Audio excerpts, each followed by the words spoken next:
OnX Maps joins us for a podcast today on Miss Pursuit. Listen in and hear how the app can be beneficial to you this season and how right now the prep time is when you need to be planning your trips, and OnX can help you do that. All right, thanks for tuning in to another Miss Pursuit podcast. Today we have Jared Larsen, who is the marketing specialist for OnX Maps, the app that a lot of us hunters use. And Jared, thank you for joining me today. Yeah, Amy, thanks for having me on Miss Pursuit here, and stoked to be able to get to kind of share what OnX is all about and how it can help you enjoy more times afield. It's true. It's very true. I think, and we'll get into it a little bit more later, but I think that, any kind of technology, when you're dealing with hunting and fishing and that kind of thing, can sometimes feel overwhelming when you first start it. It's kind of like when I get a new phone, whether it's an iPhone or whatever it is, there's always something different. There's always something challenging or something that within a very short amount of time, it becomes easy, right? And so I think that that's kind of what I'm hoping to hear today. Hey, this is how it works.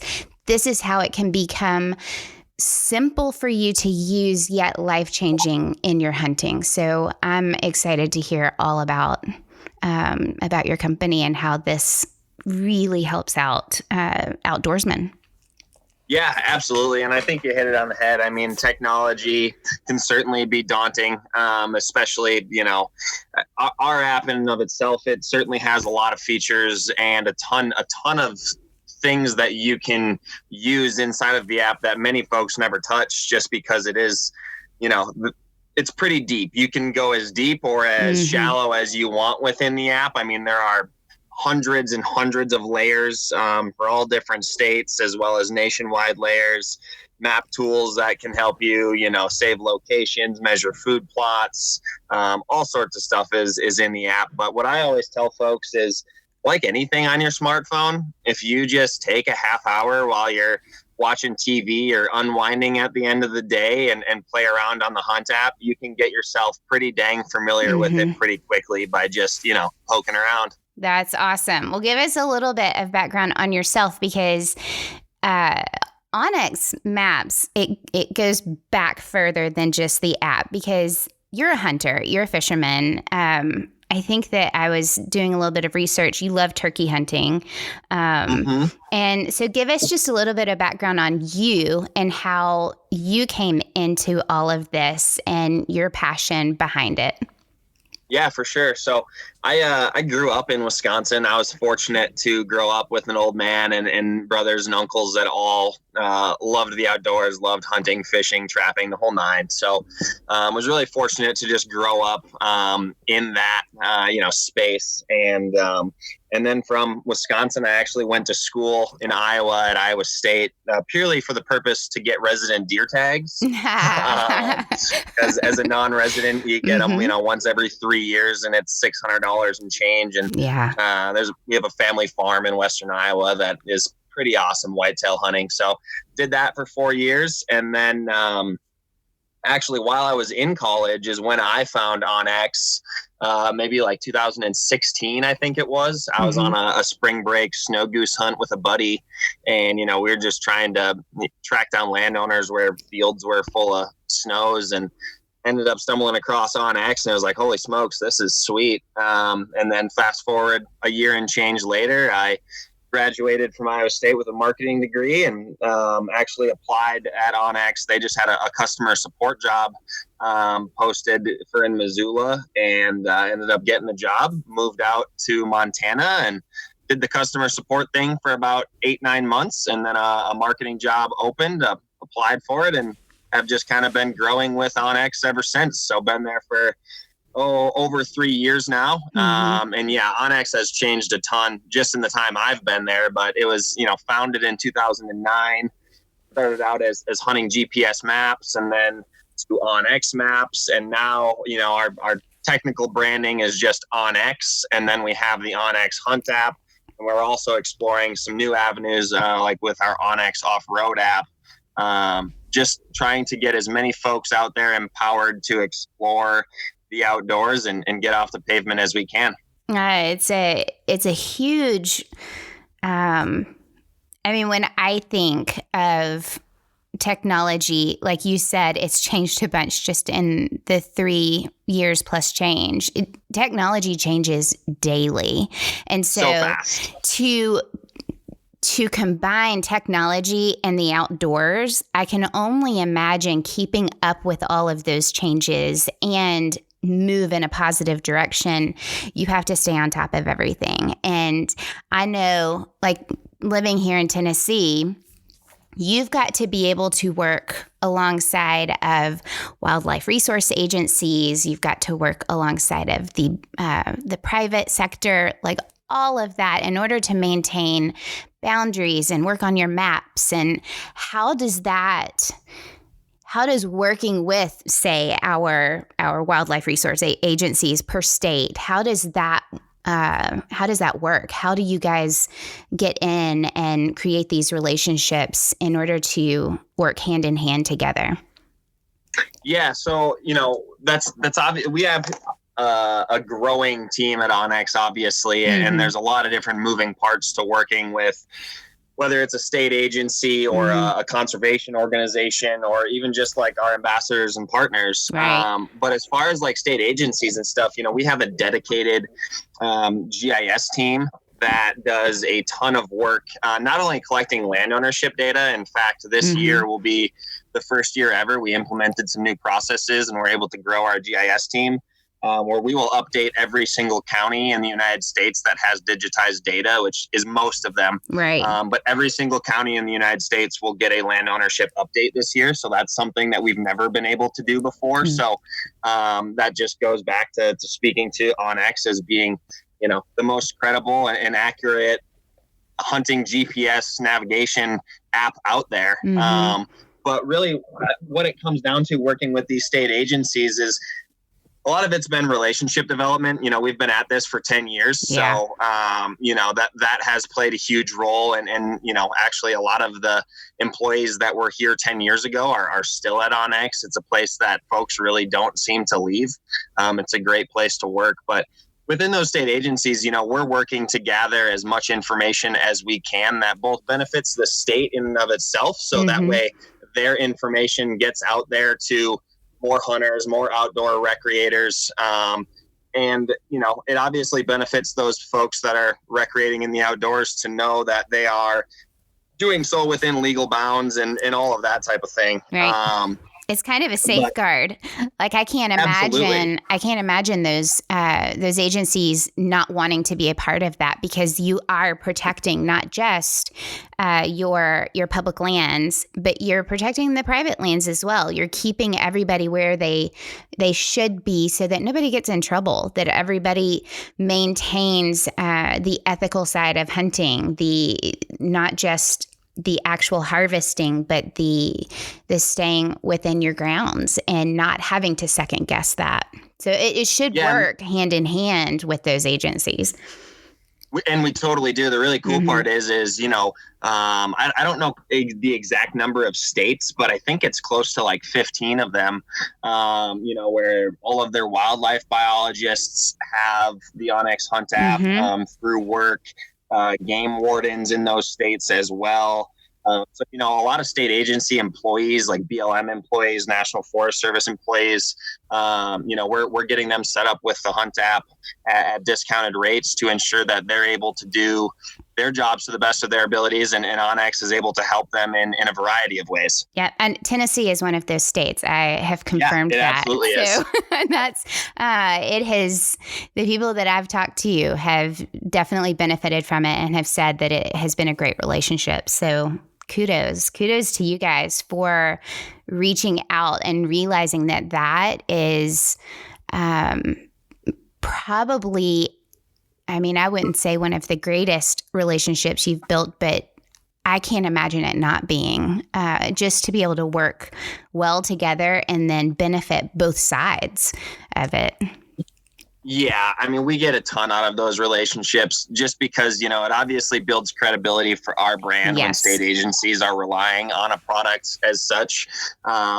And it obviously just goes a long ways in the relationship for us gathering data from those states, whether that's, just land ownership data or I guess what I'd call like extracurricular layers, like walk-in hunting areas where private land is opened up through tax breaks for public access, possible access layers where large private corporations such as like timber companies of the Nature Conservancy, and they open their lands up for public access. So it obviously just opens up a lot of doors, I think, for both sides in the working relationship to, better themselves. Yeah. I hunt public land here in Middle Tennessee, and it is we have pockets. So where I hunt, there are these small pockets of public land that are intertwined with private. And so at any point in time, one step in the wrong direction, and you could be on private land. It's something that we have to be very careful of. It's something you have to be aware of wherever you are. But with it being, it can be just a small 5-foot area, maybe 10-foot area that is streaming through 2 pockets of public land that you cannot retrieve something off of, or you've got to get permission to retrieve something off of. You can't put a stand there. You can't put a blind there. You can't even just spot and stalk. Like, that is private property. So to be able to see those fine boundaries, even within such a small area, is, to me as a hunter, so important not to cross that line, to respect those private landowners and to get as much as I can out of the public land that we have around us. Yeah, 100%. And, know where you stand is kind of our motto. And the whole idea behind the Hunt app is just giving you the confidence and peace of mind that you are where you think you are, or you are hunting where you can hunt. And that's the biggest thing for me. I grew up I certainly have, the private farm down in Iowa, and had a little back 40 behind the house at home growing up in Wisconsin, but did a ton of public land hunting, for whitetail, waterfowl, and turkeys. And just growing up, there was so many times where I was on public land, as a teenager, and, chasing turkeys, whatever it may have been. And you come across a fence and you're like, oh man, I'm pretty sure it's public on the other side of this, like from when I remember looking at that paper map or what have you. But you're never just sure. And then you end up like looking over your shoulder during the hunt, and you just have this uneasy feeling, and it kind of just takes the enjoyment out of it. So using the Hunt app, it's about as cheap of a outdoor product as you'll ever find. And I would argue that you'll get more use out of it than potentially any other piece of equipment you have, save for maybe the weapon that you plan to harvest a critter with. Yeah. No, it's just a safeguard. It's a like you said, I don't want to be sitting there, hunting there with this horrible feeling that I am not where I'm supposed to be. That should be the last thing on my mind. And not only that, but it just opens up so many opportunities. Growing up in Wisconsin, as I said, I didn't really, the Hunt app itself came out in like 2015, I believe. And so I found it in 2016. But just even doing that, I, of course, called my dad and was like, hey, have you seen this? Like, you need to check this out. And, quickly we realized, like, we thought we had it pretty dialed on where the public land was around home, the good spots to, find turkeys, this, that, and the other thing. But it's crazy how much opportunity for new public pieces that we had no idea existed that OnX opened up. And I would wage pretty good money betting that anybody that has not tried OnX and thinks that they know the public land in their area, if you give OnX, download it, try our 7-day free trial, risk-free, no credit card required, and you go poke around, you'll certainly discover some things that you had no idea existed. Yeah, some great surprises. And we as hunters and fishermen, we want to make sure that our relationship with non-hunters is not a negative one, right? For sure. We want to make sure that wherever we leave, wherever we are, that we aren't impacting the non-hunting, whether they are just non-hunters or they're anti-hunters, that we're not impacting that relationship in a negative way, that we are maintaining as good of a profile that we can, whether it's picking up trash, whether it is leaving no trace, whatever it is, but majorly not crossing the boundaries into places you're not supposed to be. But like you said, it's being able to find the places that you wouldn't necessarily know are there. I mean, like I was talking about earlier, that one stretch of private property coming through, it might seem like it is a boundary that you can't cross, but there is an access point to a whole nother field or two or three that you can cross through and have access to that other hunters might not have known is there. And now you have access to a place that you might be the only one hunting there. Yeah, absolutely. And I mean, that kind of, brings up a whole nother interesting topic is, depending on the state, as we kind of alluded to, those walk-in hunting opportunities where it's, the state agency is working with landowners to open up private lands for public access, or there's a layer for that in any state that has one of those programs. So like, I know Kansas has one, Iowa has one, Wisconsin has one, Montana has one. There's many states that have them.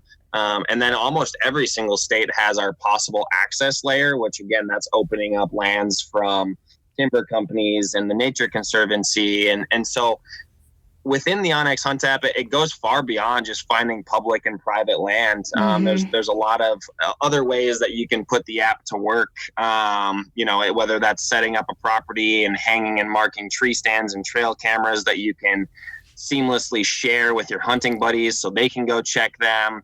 I think there's a lot of ways that folks don't realize they can put the Hunt app to use beyond just, necessarily knowing your property boundaries or finding a new public spot to hunt.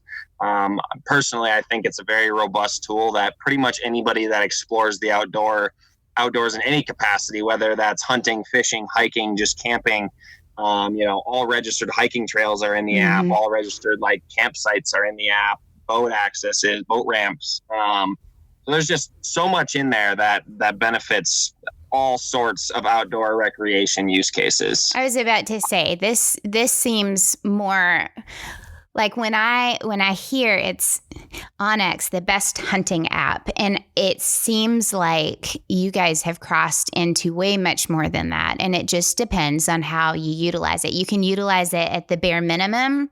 I'm a photographer. I use Photoshop. I probably use 25% of Photoshop because of everything else that could be used. I don't really have a necessity for it because of how I use it.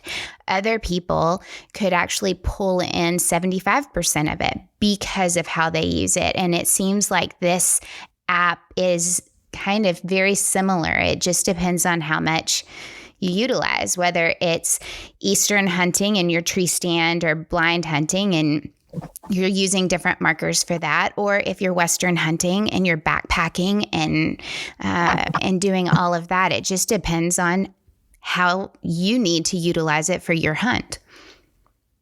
Yeah, totally. And I think that plays right into the fact that I need to talk about the ability that you can use the app with no service. I was actually going to get there because I've had a bunch of people ask me in the Miss Pursuit contributor team, hey, how do we use it offline? How do we save things? Dish it. Tell us how. Totally. So, when I came out to Montana, I had explored the West. I'd done a little bit of elk hunting with my old man and uncles and stuff. But I came out here with a Garmin GPS, just like most folks do when they first come out West, and utilized the chip from OnX in my Garmin. But quickly came to realize that the Garmin was just an extra, small little brick that I had to carry around that never got used. Just because if you go into the Hunt app, you're going to be living at the bottom there where all of our different options are to manipulate your map, whether going from the left, you have map layers, offline maps, my content, map tools, and tracker. So if you're headed out of service for, whatever type of trip it may be, if you just tap that offline maps tab, it's going to give you the option to save a new offline map, and you just tap that orange button, and then it pulls up a rectangle over your current area in the map, and you can obviously move that around, put it wherever you want to save your map, and then just choose 5, 10, or 150 miles wide from the map standpoint that it's saving. And the smaller the size of the map, the greater zoom resolution you're going to have. So the 5-mile map is going to give you pretty much full zoom resolution right to the ground. You'll see great detail. Whereas a 150-mile map is just going to kind of give you roads, public, private, and, the general gist. You're not going to be able to zoom in super far. Right. And so what I typically do is I typically save the 10-mile map. It's a nice happy medium. I don't need to see a particular tree, but I do like to be able to zoom into the aerial imagery and get a good idea of the lay of the land. And then especially if I'm going out into an area that I am completely unfamiliar with, like, a week-long trip or something like that, what I'll do is I'll save the 150-mile map. So that way I have the general area covered. Yeah. And then within that 150-mile map, I'll save 10-mile maps where I plan to hunt or, plan to be. But that 150-mile map just gives me the ability to, reset my strategy. If, my 10-mile map that I saved isn't quite the spot, I'm not finding what I was looking for. If I leave that 10-mile map and still don't have service, I'll still have my 150-mile map that'll allow me to navigate into a new piece of country and have the confidence that I am on public or I am on the private that I have permission for, whatever it may be. But just turn your phone on airplane mode and you have full functionality just as you would, if you had service. It just takes about 5 minutes of preparation while you're still at home on Wi-Fi to save that map. And that'll just give you the confidence to, have your smartphone as a complete standalone GPS in your pocket, no matter where you're going. Well, and that going back to having something else to carry, every ounce counts when you're in backcountry. It's totally. When you are counting your ounces to your pack, having one less thing to carry is nice. Now, you're like out west, I can see that being something applicable. But until this year, when I went out, I went north of where we are to a place that I had never been before. And I got out there and I thought, I can see where I am. I can see I did not have things saved. And sure. I got in there, and this was a rookie move. I had not been to this part of public land. It was more of a scouting trip, even though it was during turkey season and I was prepared to harvest a turkey. I was not able to go as far as I could have when I later looked back. And it was because I had no service. I did not know I wasn't going to have service. And that is something that is not, like, that's my bad. That's my ill-prepared self going out. And I think it kind of takes one of those experiences to realize that, because I've certainly had that too, where I just go to an area assuming I'll have service, and you get there, and sometimes even if you just have like bad service, 1 bar of LTE, or you're in that like 1X limbo, it's enough to screw your hunt up. Yeah, absolutely. So at this point, like, if I'm going somewhere that I have not been before, I always just save a map. Like, it literally takes less than 3 minutes, and it's zero effort. It might take up a little space on your phone, but if you don't need it, you can just simply delete that map, and willy-nilly, nothing happens. So right. That's my advice: is if you're going somewhere where you've never been before, it can't hurt to save a map. It doesn't. And I wasn't even, there was a town nearby. I was like, this is no big deal. They've got to have service. No, they didn't. And it was enough of no service that I couldn't get a phone call out. There was nothing. And it was just a huge bummer. I had to stay on the outer circle where I knew exactly where the boundaries were. I came up on probably a fresh harvest from that morning or the night before, and you can tell where the turkey feathers are and everything. It was just like, man, if I had gone further, if I could have gone further, if I could have investigated further, then I might have walked away with something. So not being prepared can keep you from the possibility of a great harvest that day. So it's definitely what you said. You kind of learn as these things happen. You never walk away from a hunt without taking something with you to grow on. And that was one that I took that day. I need to be prepared. I need to have those maps downloaded. Even in such a small place, you just never know.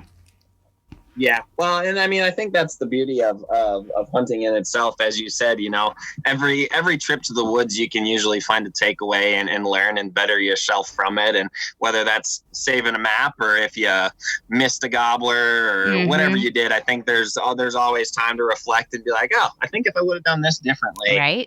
Things would have panned out better. And I mean, that's the beauty of hunting. And frankly, I can't say I've been doing it forever, but I've been doing it for, a long time. And every single time, the woods, the mountains, wherever you may be, they seem to humble you pretty quickly. Oh, definitely. They can kick you in the butt and make you feel teeny tiny for a moment. But I think that's what keeps people coming back is, because it's not easy and it is super rewarding when it all does come together. It's so true. Hey, now you've got this off-road map, and I've got a couple questions because people are asking about, will that help with ATV trails, accessibility, that kind of thing, or is it completely separate in the usage? Yeah, so basically, obviously OnX Hunt has been a great success for us. And so we just wanted to explore some other potential markets that we could do the same thing, empowering folks to enjoy a great experience that's away from home and getting out into the outdoors. And obviously there's a huge number of folks that do, quote unquote, off-roading activities, whether that's overlanding, ATVing, UTVing, dirt biking, whatever it may be. And obviously there are trail systems throughout the United States that cater to these type of folks. And so just given what our product already was, there was a lot of parallels that really we didn't need to put in a ton of work to recreate an entirely separate new app, in the fact that we already had a lot of the data that would be useful for these type of folks. So that's kind of where off-road came to be. And they've been around for just a little over a year now. And yeah, obviously the trail data is really the core of the off-road product. Right. But similarly, the ability to use it offline, the ability to mark locations, whether that's a camp spot or a great route that you did that you want to share with a buddy. But yeah, and I mean, currently one thing that is really cool that Off-Road is doing is they have a trail guide program, which basically is being used to gather rich user-generated content, basically reviewing these trails within the app. So, this trail guide would go out and ride a trail and he'd come back with a report saying, oh, this is a super rough trail. You're going to want to have a minimum clearance of this. Right. I rode it X miles and, the trail was a little bit off on this section. So then our GIS team goes in, corrects the data, corrects the trail. We add in those snippets of hey, you're going to want to have minimum clearance of this. And just what we're doing with that is just allowing you to better plan your trip, because as I'm sure you've ran into, sometimes when you plan a trip and you get there and it's nothing like you anticipated, you bit off more than you could chew, or vice versa, or you got somewhere and you're like, wow, this is totally underwhelming and not what I was expecting. So that's a nice big priority. Big priority with off-road is just to give people an idea of what they're getting into with the trails they're heading to by gathering that rich user-generated content to give folks an idea of how they can make the most of their weekend. Because as you know, we're working 5 days a week and only playing 2. So it's always a bummer when you can't make the most of those 2 days. So that's really the core of OnX's mission with all of our apps, is to really empower those experiences. Yeah, we went, and I don't know, is the off-road part, is it just for vehicle movement, or is it for hiking and that kind of thing? Really, I would say off-road is definitely just catered to having some type of vehicle. Right. Again, whether that's an overland truck that you built or a UTV. Yeah. I think it caters to, all of those segments equally well. Awesome. And we actually have some things coming down the pipe for some hiking stuff. But right now, the Hunt app is pretty universally useful for anybody that, whether they're hiking, camping, whatever it may be, all of those trails, all registered trails are in the Hunt app, trail slope, trail mileage. So it's just a really great resource to plan and execute a trip, really no matter what you're doing outside. Awesome. We went hiking a couple weeks ago, and we took our kids out, and they're preteen, teen age, and so old enough to do a 10, 11-mile hike. And we got in, and storms and floodwaters, tornadoes had changed the trail so much that it threw whatever guiding system we were using was completely wrong. There were bridges washed away. You had to be able to travel up, 100 feet in order to get over a river. And it changed it so much that I think we were even out there that day, and somebody was going through marking things that day because of how much had changed. Sure. And it just shows you that weather and movement of land, earthquakes, whatever, changes topography so quickly and so often that, again, your access to agencies and conservationists and people who are hands-on, boots on that area to be able to tell you these changes, to be able to say, hey, this doesn't work anymore. This is how you need to change it. Those relationships mean so much. Yeah, getting those updates in the app and keeping things as accurate and up to date as possible is always a challenge. But again, as you said, working with those state agencies certainly helps relieve that burden. It's true. Hey, we have a lot of followers. We have a lot of contributors actually who are from Canada.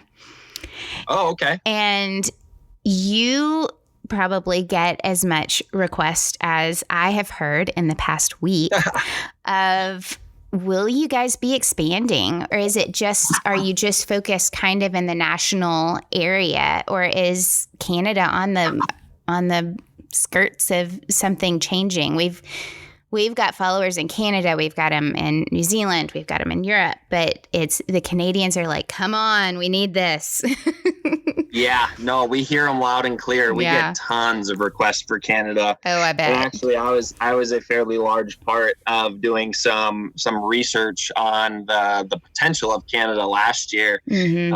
I was on the phone with just a ton of different hunters that, whether they're from the U.S. traveling to Canada or Canadians themselves, because currently there really is no product like ours for Canada. Nope. And so we did quite a bit of exploration there. The tough thing with Canada is obviously the density of humans is not high. No. And so therefore the density of hunters in that country is not a staggering number by any means. But what we've really ran into is just collecting international data has been very difficult and likely very, very expensive.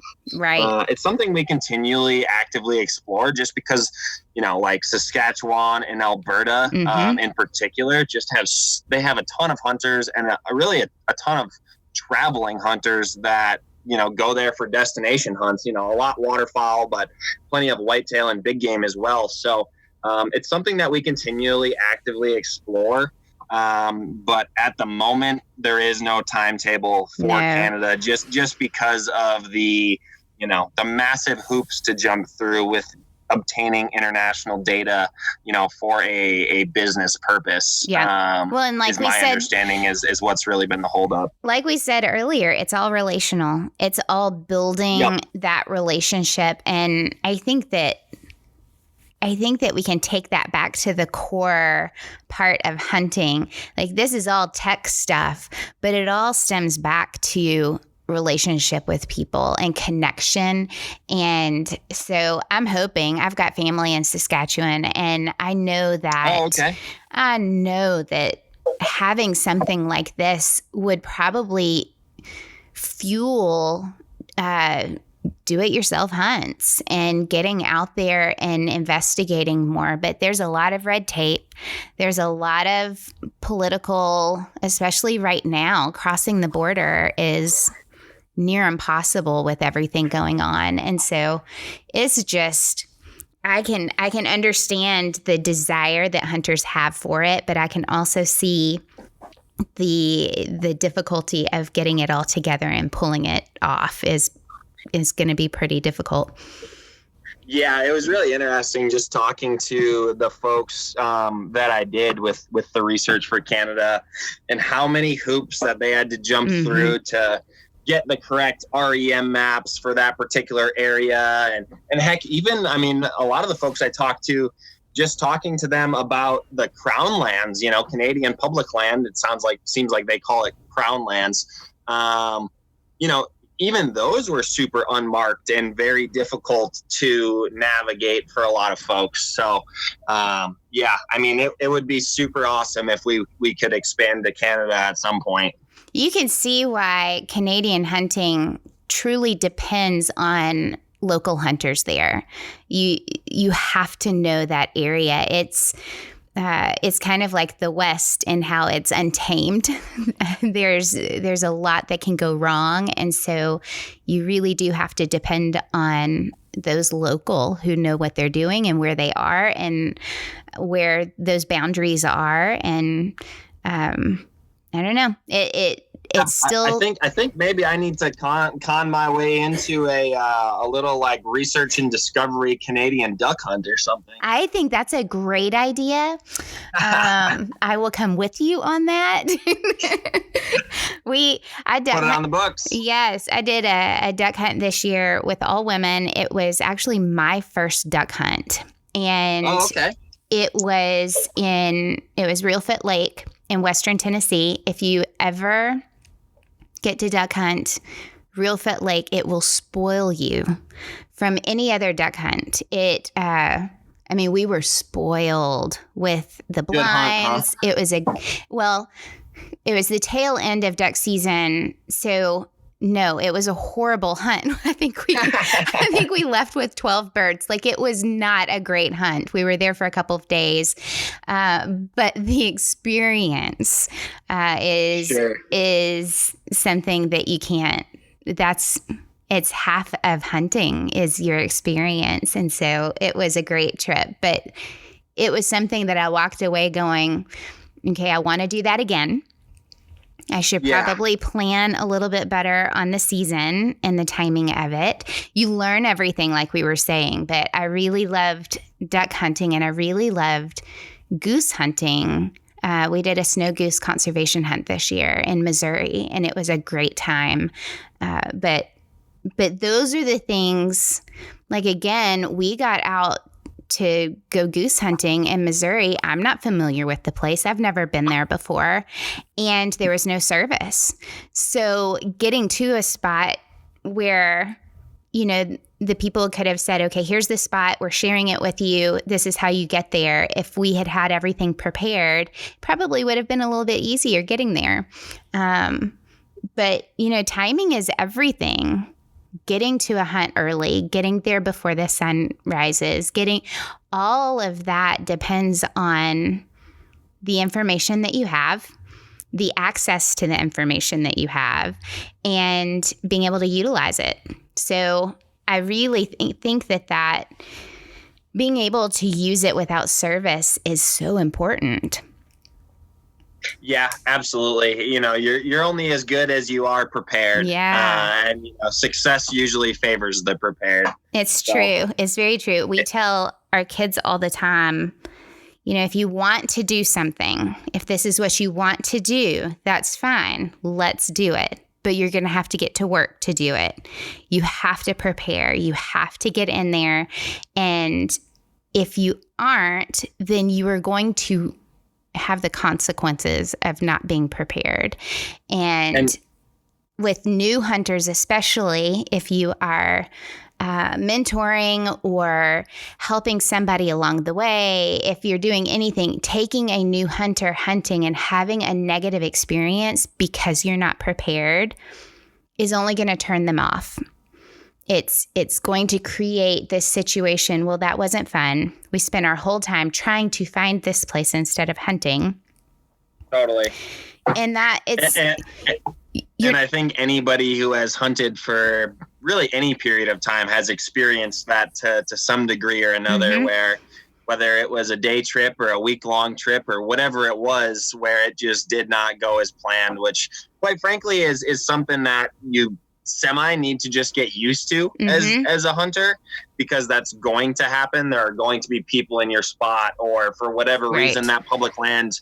I mean, shoot, I ran into a turkey hunt where, it was only a day hunt, but I drove over an hour to chase birds in this spot, and I got there and it was all closed because prescribed burns were happening. So, my gosh. There's just always variables that are going to ruin your plans. And I think the beauty of OnX is you can sit at home, especially now. Now is the time to be getting prepared for the upcoming fall, and utilizing the OnX Web Map. So if you go to onyxmaps.com, you're able to log in to our web platform, which is the same look and feel as our phone app. Everything that you do on the web will sync to your phone. So if you drop a waypoint, that's going to automatically sync to your phone.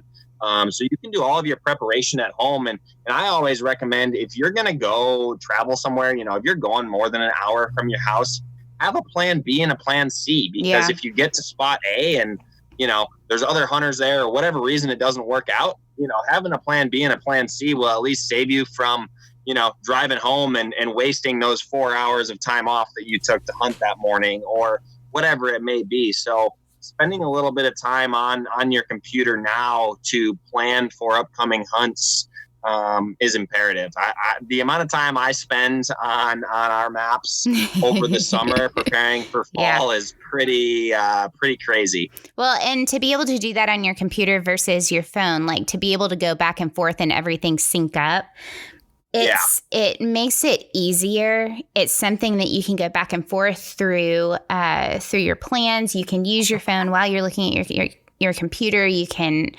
There's flexibility in that. It was turkey season this year that I ended up hitting 4 spots before finding a place where there wasn't another person hunting a small parcel of land. And so if I had not, like you said, planned ahead of time and known, okay, I have these areas that I can go to, my hunt would have been over. I mean, I think the first spot I showed up at had 6 cars at it, and it was not a huge spot. And COVID was happening. So we had one spot that I got in one morning, and all of our parks had been closed for a little while, our recreational parks. So people started utilizing the WMA land for recreation, walking dogs and stuff. Yeah. So being able to, it changed spring turkey hunting hugely, because you definitely had to have plan C, D, and E because of those reasons. There were so many people there this year. And I think our turkey season, I think there were over 20,000 extra birds harvested in Tennessee this year. It was crazy busy. I mean, like turkey hunting out in Montana certainly is not a marquee season. You know, that there's certainly folks that do it. But this was my 3rd turkey season here, and the previous 2, you know, like every state, the first weekend especially, and then, you know, on for a week and small change, there's definitely pretty busy areas, but then it usually gets pretty settled out, and you're not really finding many other turkey hunters. But my goodness, this year it was totally different. It was a challenge to get away from other hunters. It's enough that this year, next spring, they are changing the amount of birds that you can harvest. Are they really? Yeah, in Tennessee, just to be able to balance some things out over the next year or two. And you guys have pretty crazy liberal tag allocations. Yeah. I mean, shoot, you guys can shoot 4 birds each a year. That's insane. And that's just spring. That doesn't count your fall bird that you can get. We've got tons of turkey. We used to not. It has changed over the past 30, 40 years because of our management, which is great. But that's how this is working. It's like, okay, you can shoot 4 birds this spring season. So many people tagged out this season that it's like, okay, well, we're going to take it down to 3 next year and see if we can kind of even this back out for the year after that. But no, I mean, I think I saw the other day 2 hens walking around with about 12 or 13 poults. Like, it's crazy. Nice. It's great. You love seeing that. But again, going back to having that plan because of how many people are out there right now. And I can only imagine what deer season's going to be like. Oh, gosh, yeah. And, don't get it misconstrued. I mean, the fact that there's more people out hunting is fantastic. Yes. I mean, at the end of the day, that benefits all hunters. That's more money going to the Pittman-Robertson, which, in turn helps keep public lands what they are and so many other things. So it's fantastic that it's getting more people into the woods. Obviously not necessarily the situation that we wanted to push people into the woods, but regardless, we'll take it. But it does create challenges for all hunters in just having a spot to go. Which again, just another reason to spend $30 to get the Hunt app and find a hidden little gem that hopefully you'll have to yourself. Or in your case, when you roll up to a parking spot with 6 cars, you don't have to feel like that's your only option. Exactly. It gives you a leg up in order to move around and not feel like that's your only, like you said, your only option. You can move around. You can find a different place. You can find a honey hole that might not have been tapped into yet. So I'm hoping that this will help us push into that just a little bit more. We used to hunt private. I've hunted solo private for, I think, 5 years before heading into public land solo. And as a woman, and we're talking to women on here, we're talking to men as well, but as a woman walking onto public land by yourself, having that plan, knowing where things are, being prepared walking in, it creates a situation that you aren't putting yourself into, that it could be dangerous or could be something that's uncomfortable. Confidence is everything in hunting. Of course, you need to be flexible, but being able to walk in confidently, knowing where you are, keeps you from getting hurt. And totally. And as a woman, I mean, I walk in packed. I have my pistol with me, or I have my shotgun or my bow, whatever. But that only prepares you for something that happens negatively. That, like, I don't want to have to protect myself in that way. So being able to know where my boundaries are, being able to know my access points, being able to know where in an emergency I could get out as quickly as possible. Like, those are the things. Go ahead. The other thing I always do with the Hunt app is, so I live out here with my cousin. She's a nurse in town, and big outdoors woman herself. She loves to go hunting, and she never hesitates to do the same thing. I mean, there was quite a few turkey mornings where I had things tied up with work, and she would go out on her own and go chase gobbles around. But what we always do, especially when we go to areas of no service, is she just sends me a waypoint through the Hunt app of where she's going. So like, at least if she doesn't come back when she should be back, I at least have a starting point where I was like, okay, I know where her car is at the very least. So, a starting point to look for, or like when I go elk hunting, there's times where I've gone solo into the mountains for 3-4 days.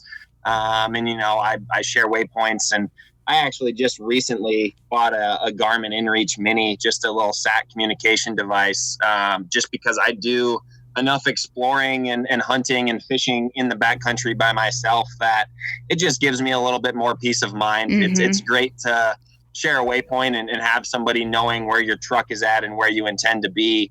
But just the ability to have a satellite communication device is a huge piece of peace of mind. Yeah. No, I agree.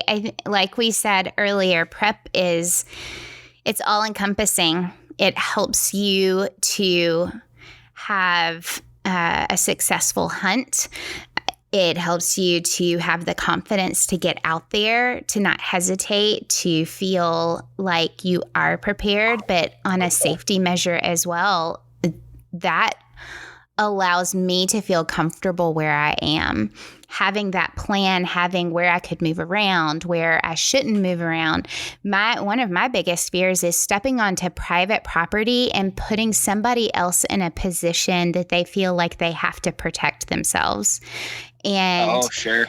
And, turkey season especially, you're not dressed in orange. Archery season and deer, you're not dressed in orange. You are moving around the property with tons of other people out there. But especially when you're up on private land, I don't ever want to put myself in a position to have somebody else feel like I'm encroaching on their property. So yeah, bad scenario to be in for all parties involved. Yes, nobody wants to be on their side or on my side. So there's just a lot of pros that go along with having something that you can utilize, whether you have internet access or phone access or not. It's a great product. When I've looked over it, when I've looked through it, it's something that I think everybody should have. Couldn't agree more. And I guess that's like, I don't want to sound like, oh, we're having you on the podcast, we should plug you. It is something in your arsenal that you should have, that if you don't have it, it's something that you're missing. It's something that you should have access to. You should utilize. It's kind of like a no-brainer.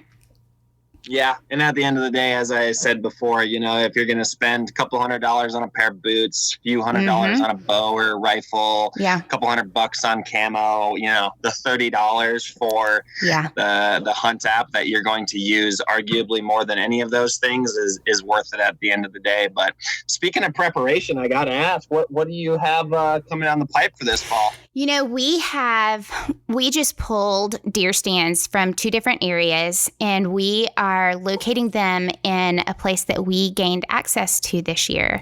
I'm very excited about it because it's going to allow us to kind of all hunt together instead of being separated. My husband and I've been hunting for 6.5 years. And this was the first year that we ever got to hunt together. We've hunted twice together now. And so this allows for our whole family. My son harvested a deer last year. This is going to allow us to be able to do that a little bit more. It's not going to take away the public land hunting because that's closer. But so deer season, of course, is on the horizon. We've got velvet hunt coming up in August. We've got then deer season opens up at the end of September, goes through January, and you can harvest 4 doe a day here in Tennessee. Oh, wow. That never happens. Yeah. It never happens. Luckily, we're not in a CWD zone. So that's a definite positive. But so deer is on the horizon. My brother's in the Army, and he will be leaving to go out of the country sometime in 2021. So we're hoping to put together a duck hunt for all of us to do together. So that will be there. I want to do that goose conservation hunt again. We came home with 50 birds. Yeah, those spring snow goose hunts, Holy I've moly. done a few of them. They are a lot of work and super hit and miss. But if you hit it, you talk about a memorable hunt. I mean, when you have a spin of thousands, tens of thousands of birds over you, it's a pretty incredible spectacle. It truly is. Now I put in for elk. Tennessee has elk. Yeah, sure. We introduced them maybe a decade ago, a little over, but then it wasn't until a couple of years ago that we were able to start putting tags out. So I put in for that, just waiting to hear what that draw is. And I think we're putting in for sandhill crane. So I'm hoping that comes to fruition as well. It could be a good season. Yeah, out of the box opportunity. Yeah. And have you ever had sandhill crane? All I've heard is ribeye of the sky. I've never indulged myself, but one of these days. We had a buddy of ours bring it over and we smoked it, and it is amazing. So if either one of us gets at least one, we will be winning this year. Heck yeah. Yeah. That's awesome. What have you got going on this year? Yeah, so, Montana is obviously just a super outdoors yes, it is. Friendly state. So, fortunately able to chase elk, and I have a general deer tag as well as an extra buck tag, good for a specific unit here in Montana. And then I try to get home to Wisconsin every year to hunt some whitetails. So going to do that. I think I might be heading to Oklahoma to hunt some whitetails as well. And then for the first time since graduating school 3 years ago, I drew an Iowa tag. So I actually have quite a few whitetail hunts on the books. So from about October 25th through mid-November, I'll be sitting in a lot of tree stands, and I can't wait. That'll be good. Let's see. We had 4 deer that we harvested last year and put in the freezer, and we're still eating on it. And I think that that's such a positive outcome, just to be able to walk out and fill the grocery tag with whatever's in the freezer and to share with neighbors right now, especially. Far and away. And, I'm not going to go saying that hunting is necessarily a cost-effective way to get your own meat. Heck no. but it is certainly a far more, full process, super clean meat. And there's just something about, self-sufficiency that I love. But I'll tell you what, I put a couple deer in my freezer last year, and we're looking pretty thin at this point. So September needs to get here. No, we are completely out of ground. Like, our ground is gone, but I still have some steaks and hams and a little bit of tenderloin left that we ended up butterflying from one of them. And sure. And then we've got goose like crazy. So we're still okay. But like you said, it could by September. I don't want to be like last year. I think we ate the last bit of venison that we had the day that I harvested a doe. And it was just like perfect timing. Fingers crossed that it was all going to work out. But yeah, I don't want to get that low again. It's time. It's time to get back out there. If nothing else, an empty freezer gives you a little added motivation to get out there. That is true. Hey, Jared, thank you so much for hanging out with me today and with Miss Pursuit. Tell everybody really quick how they can connect with your app and with you guys and really do a lot more preparing for this upcoming season. Yeah, so you can find everything you need to know about OnX at onxmaps.com. So that's our website. And then any social platform, Twitter, Facebook, Instagram, at OnX Hunt.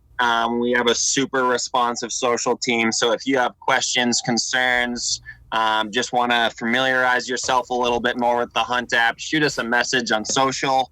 And we actually have a full-time dedicated customer support staff right here in Missoula. I think there's 15-ish folks on that. So, if you want to give us a call and talk to a real person, That's we love doing that. And then help@onxmaps.com is an email address that you can hit us up at with any questions, concerns about the app. Again, our support team is a great bunch of folks that love to get out there and get after it, and are more than happy to help you get up and running and help empower some outdoor experiences for you this fall and hopefully lead to better success. Awesome. Hey, you guys also, you go to, like, you were at NWTF, weren't you guys? Yep. So we certainly, try to hit the trade shows. Mm-hmm. Obviously, with all that is going on in the world, 2021 seems to be a big old massive question mark. Yes, it does. Anything that may happen with those, but we certainly try to be pretty visual at some of the trade shows, NWTF, like Western Hunt, and a few others around the country for sure. Well, here's to hoping that everything calms back down, people can get out there, but like you said, this is the time to utilize the planning period. It's all about prep, whatever you're doing to prep. And so I hope that people will utilize your app and see how helpful it can be.